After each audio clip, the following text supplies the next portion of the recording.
말씀이 있는 교회, 그 말씀 전하는 교회, 말씀대로 살아가는 교회, 말씀의 빛 교회.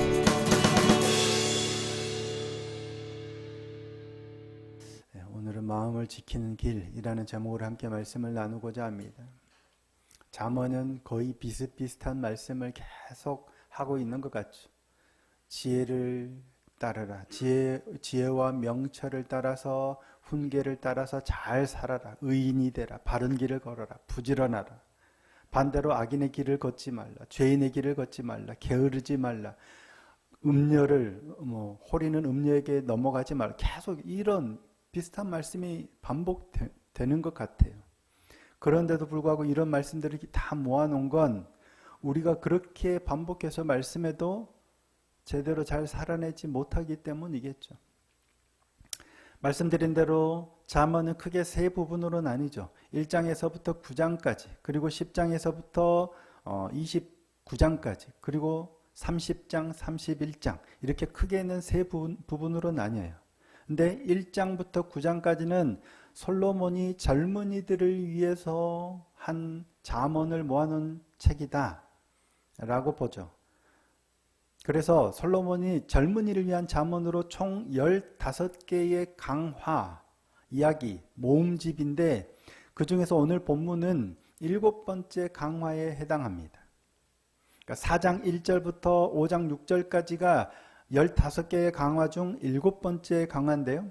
그 중에서 4장 1절부터 9절까지, 4장 1절, 오늘 본문이 10절부터 27절까지죠. 4장 1절부터 9절까지가 전반부고 오늘 본문과 또 5장 6절까지 이어지는데 이게 후반부예요. 제7번째 강화의 후반부에 해당합니다. 전반부에 해당하는 1절부터 9절까지는 간략하게 살펴보면 솔로몬이 나도 어렸을 때는 누군가의 훈계를 받았던 사람이다 라는 내용이죠. 그러니까 나도 아버지의 가르침을 받아서 훈육받았음을 그랬던 시절이 있었다. 그런데 이제 나이 들어서 너희에게 훈육하고 있다, 가르치고 있다, 지혜를 전하고 있다 라는 것을 얘기하고 있는 거예요. 그러니까 솔로몬이 이처럼 내가 소위 요즘에는 좀 싫어하겠죠. 나 때는 말이야 뭐 이런 표현처럼 보이지만 나도 훈육받았던 적이 있었다 라고 언급하면서 젊은이들을 훈육하면 그러한 이유가 뭐냐면 지금 내가 하고 있는 이 가르침, 이 지혜의 훈계가 나 개인의 독단적인 나의 생각이나 가르침이 아니라 오래전부터 전승되어 온 지혜의 말씀이고 훈계의 말씀이라는 거예요. 나도 지키고 따라왔듯이 이처럼 생명을 얻었고 부유하고 잘 살았듯 너희도 잘 지키면 이처럼 생명을 누리게 될 거다. 그리고 더 나아가서 뭐예요? 너희도 어느 땐가는 나처럼 이제 훈계를 해야 될 때가 온다.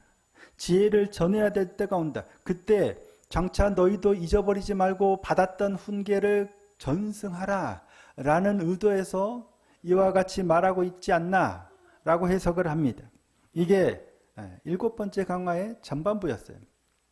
그리고 오늘 앞서도 말씀드렸지만 오늘 본문 4장 10절에서부터 5장 6절까지는 7번째 강화의 후반부에 해당해요. 근데 이 후반부는 제7강화의 후반부는 동일한 내용을 세 번가량 반복하는 듯 보여요. 그러니까 내가 너희에게 주는 교훈, 훈계를 순종하라. 그리하면 이러한 유익을 얻을 것이다 라는 동일한 내용을 3번으로 언급합니다. 10절에서 19절, 10절에서 19절 이게 첫 번째 부분인데요. 훈계에 순종하는 자는 생명과 안전을 얻게 될 것이다. 반대로 생명과 안전을 얻지 못하는 악을 행하는 자들에 대해서는 경고하는 내용이 10절에서 19절이에요. 그러니까 뒤에도 마찬가지입니다. 20절부터 27절도 마찬가지고 5장 1절부터 6절도 마찬가지. 동일한 핵심은 똑같아요. 동일한 내용을 3번 반복해서 언급하는 겁니다. 자, 10절 말씀을 다시 한 번만 읽어보실까요? 10절입니다. 읽겠습니다. 시작. 내 아들아 들으라, 내 말을 받으라. 그리하면 내 생명의 해가 길리라. 아멘. 말씀에 잘 순종하라는 얘기입니다. 내 아들아 들으라 라는 요청으로 시작하고 있죠. 내 아들아 들으라. 솔로몬은 잠언을 시작하면서 성경을 우리가 계속 읽어보지만 내 아들아, 내 아들아 혹은 아들들아 이렇게 언제 이렇게 하냐면 내용이 조금 변경될 때 이렇게 부르면서 들으라고 교훈하고 있는 것을 볼 수 있습니다. 근데 우리말 성경에서는 내 아들아 들으라 라고 번역하고 있지만 히브리어 원어에서는 뭐냐면 샤무아예요. 이거는 샤무아는 별로 들어본 적이 없으시죠. 근데 쉐마는 많이 들어보셨죠. 쉐마의 말씀, 신명기 6장에 나오는 쉐마 이스라엘, 이스라엘아 들으라예요. 그거는 2인칭 복수 형태고 여기는 2인칭 단수 형태입니다. 샤무아. 똑같은 표현이에요. 근데 솔로몬이 왜 이렇게 표현하고 있냐면 이스라엘 백성들에게는 쉐마의 말씀이 생명의 말씀처럼 늘 이마에 붙이고 손목에 메고 늘 문설주에 쓰고 늘 기억해야 될 생명의 말씀이잖아요. 그와 같은 의미로 이 말을 들으라, 이 훈계를 들으라 라는 의도에서 이처럼 부르고 있는 것 같아요. 샤무아. 그러니까 내 말을 들으라 내 아들아 라고 번역하는 게 조금 더 나아 보입니다. 이처럼 쉐마의 말씀처럼 받아들여지기를 바라면서 내 아들아 들으라 라고 말하고 있어요. 그리고 그 다음에 이어지는 말씀이 뭐예요? 내 말을 뭐라고 제 얼굴 받으라. 받으라. 제가 기억이 안 나서 여쭤본 게 아니고요. 한번 말씀하시도록. 내 말을 들으라. 그런데 내 말을 받으라 라고 기록하고 있어요. 이때 받으라로 번역된 말은 히브리어로 라카흐예요. 라카흐. 쥐다 혹은 취하다 라는 거예요. 술 취하다가 아니라 뭔가를 내가 갖다, 취하다 라는 의미예요. 그런데 이게 단순하게 내가 쥐다, 취하다 라는 의미보다는 조금 심하면 빼앗다, 강탈하다, 약탈하다 라는 의미까지도 가질 수 있을 만큼 꽉 쥐는 걸 의미해요. 언제 이 단어가 쓰이냐면 물론 성경에 많이 쓰여요. 그런데 이스라엘 백성들이 출애굽할 당시 애굽 백성들에게서 뭐예요? 모든 물품을 달라는 대로 요구해서 취하죠. 하나님이 말씀하신 대로. 자, 출애굽기 12장 36절입니다. 여호와께서 애굽 사람들에게 이스라엘 백성에게 은혜를 입히게 하사 그들이 구하는 대로 주게 하심으로 그들이 애굽 사람의 물품을 취하였더라. 이때 취하였더라가 라카흐예요. 내 말을 받으라 라고 할 때 단어가 라카흐예요. 내 말을 취하라는 거예요. 근데 이스라엘 백성들이 애굽 사람들에게 물품을 취할 때 지금 어떤 상황이에요? 애굽은 이미 9가지 재앙으로 어마어마한 피해를 봤어요. 그리고 마지막 10번째 재앙은 뭐예요? 위에 바로의 아들부터 저 노비의 아들까지, 심지어는 짐승에 이르기까지 태에서 처음 난 것은 하나님께서 다 죽이셨어요.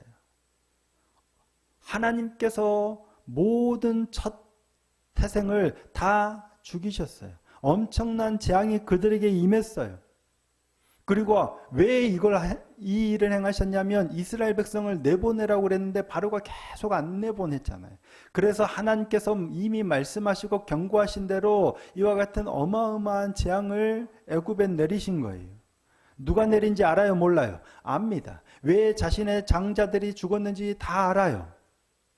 그때 이스라엘 백성들이 애굽 백성들에게 요구한 거예요. 우리 나갈 테니까 우리가 원하는 건 물건을 달라 하니까 구하는 대로 다 주는 거예요. 얼른 드릴 테니까 얼른 나가라고 다 주는 거예요. 그때 이스라엘 백성들이 취하다라고 할 때가 바로 이 라카흐입니다.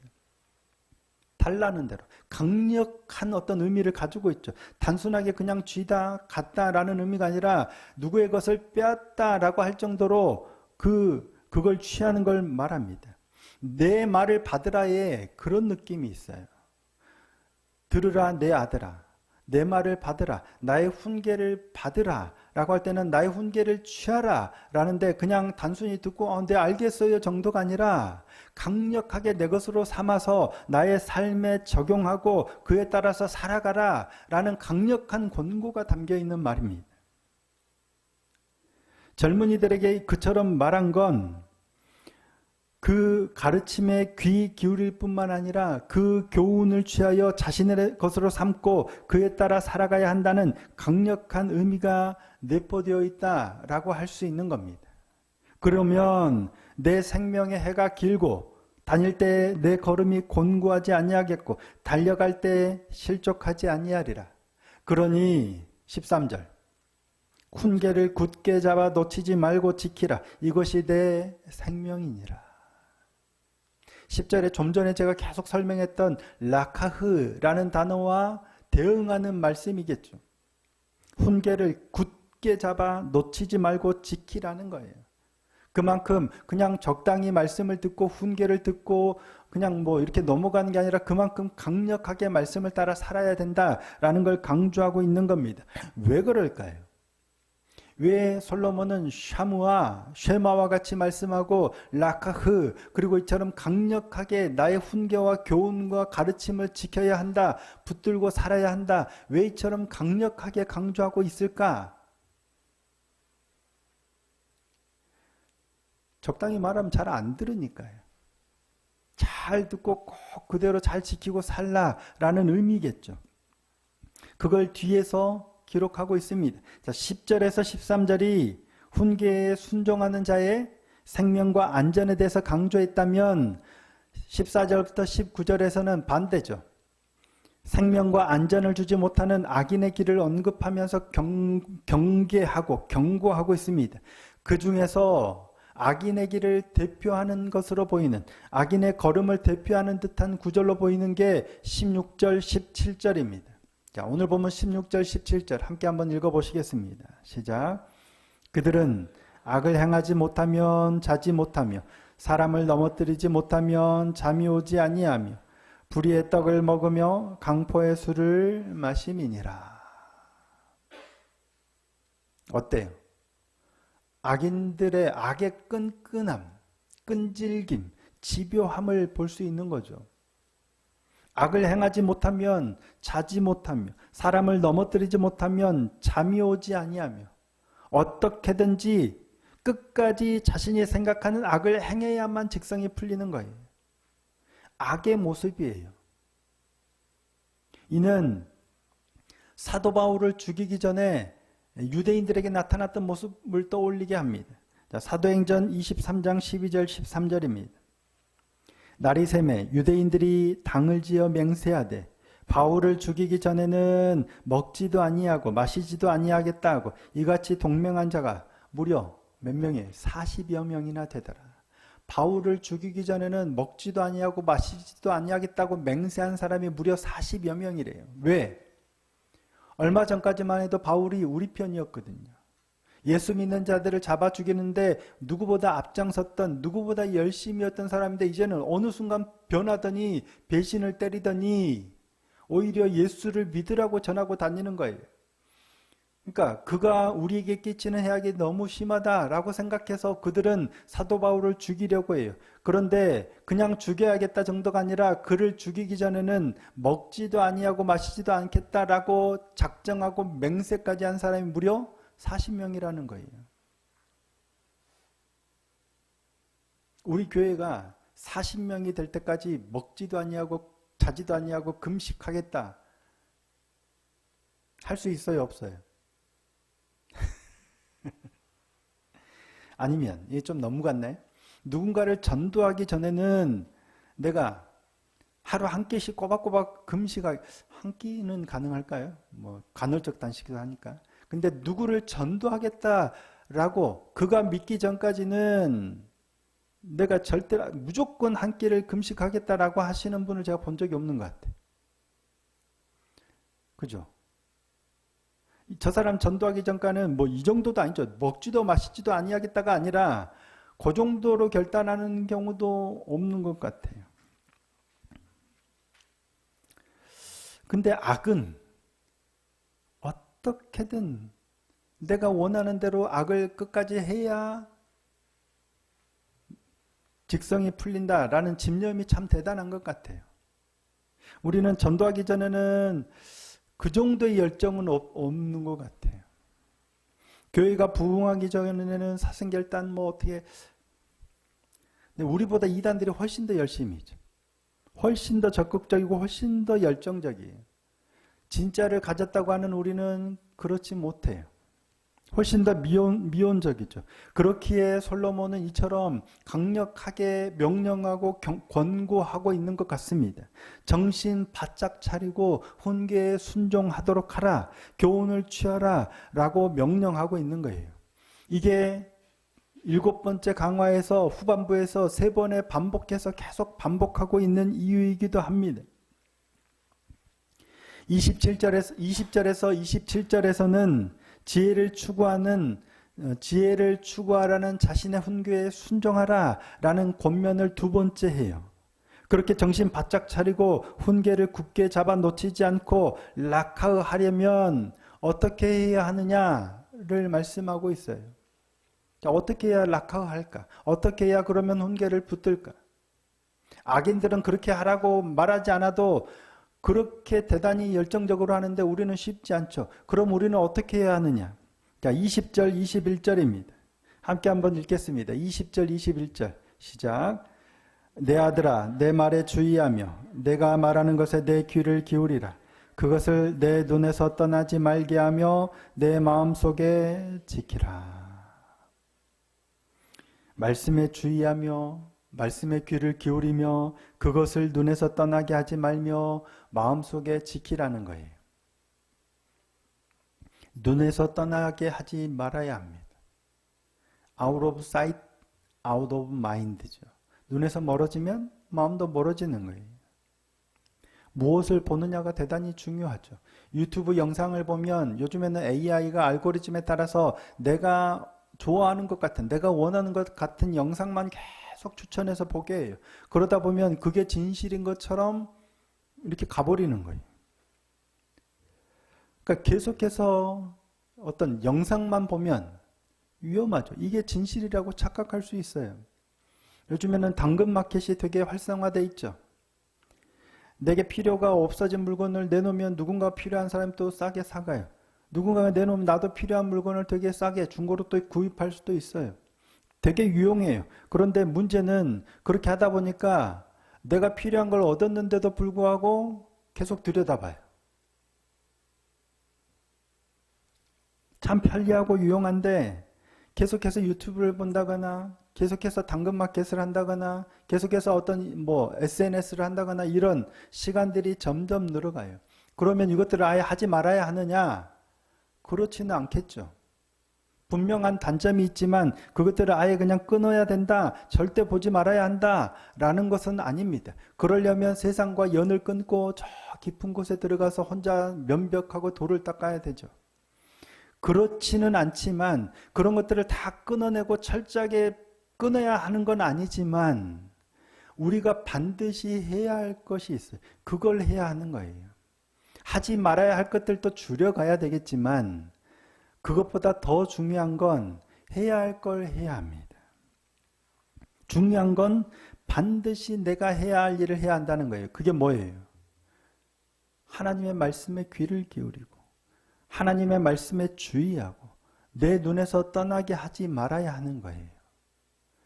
내 눈에서 떠나게 하고 마음이 약간 멀어지면 하나님의 말씀이 내 눈에서 떠나면 계속해서 내 눈에 보이는 것들만 생각하게 되거든요. 그런 것들을 아예 내가 멀리할 수는 없지만 내 눈에서 내 마음에서 늘 하나님의 말씀을 떠나게 하지 아니하면 그 말씀이 내 마음을 지키게 하시기 때문입니다. 가장 좋은 건 안 좋은 것들을 다 우리가 차단해버리고 가장 좋은 것만 할 수 있으면 좋겠지만 우리는 그럴 수는 없습니다. 그래서 안 좋은 것들을 멀리하려고 하되 어쩔 수 없다면 어찌됐든 우리는 늘 하나님의 말씀에 마음을 두고 하나님의 말씀을 눈앞에 두도록 노력을 해야 되는 거예요. 하나님의 말씀에 주의하며 귀를 기울이고 내 눈에서 떠나지 말게 하며 마음속에 지키도록 노력하는 것. 이게 바로 묵상입니다. 말씀을 큐티하는 것과는 조금 다르죠. 큐티는 정해진 시간에 정해진 본문을 기도하면서 이렇게 묵상하는 거지만, 묵상은 조금 더 넓은 차원에서 그 말씀을 계속 반복해서 되새김질하고 리마인드하고 기억하고 그 말씀을 따라 살려고 하는 거예요. 이게 중요한 건 그 생각이 내 마음을 지키기 때문입니다. 그 말씀이 내 생각을 지키게 하기 때문입니다. 자, 23절입니다. 모든 지킬 만한 것 중에 더욱 내 마음을 지키라. 생명의 근원이 이에서 남이니라. 사단은 끊임없이 우리 마음에, 우리 생각에 다른 걸 집어넣으려고 하거든요. 가룟 유다가 벌써 예수를 팔려는 마음을 마귀가 넣어버렸어요. 예수님의 12제자 중에 한 명이었는데 마음을 넣어버리면, 생각을 지키지 못하면 예수님도 팔아버려요. 사단은 특히 우리 마음에 뭘 넣냐면 염려와 불안과 불신을 넣는 것 같아요. 그러면 흔들립니다. 솔로몬이 범죄하자 하나님께서 여로보암을 찾아서 여로보암에게 그 나라를 맡기세요.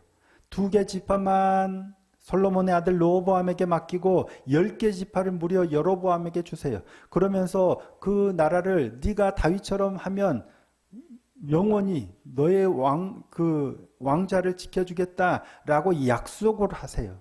그런데 여로보암이 무너집니다. 이유가 뭐예요? 이스라엘 백성들이 예루살렘에 있는 성전을 왔다 갔다 하다 보면 마음이 거기로 넘어가서 자기를 배반하고 르호보암에게로 갈까봐 두려운 거예요. 불안한 거예요. 그래서 금송아지를 만들어서 베델과 단에다 두고 여기서 제사해, 예루살렘까지 갈 필요 없어 라고 하고, 제사장들도 자기가 원하는 사람들, 레위인이 아니라도 막 세우고 날짜도 바꾸고. 이유가 뭐냐면 불안이에요. 불신이에요. 어디에서 비롯되냐면 하나님의 말씀을 망각한 데서 비롯돼요. 하나님께서 나라를 주겠다라고 하시면서 하나님께서 약속을 주셨거든요. 그런데 불안과 불신과 염려 때문에 하나님의 말씀을 망각해 버리는 거예요. 그러니까 생각이 무너져 버리죠. 그러다가 무너지는 거예요. 마음을 지키는 길은 말씀 앞에 거하는 겁니다. 시편 119편 105절 말씀입니다. 너무 잘 아시는 말씀이죠. 주의 말씀은 내 발의 등이요 내 길의 빛이니이다.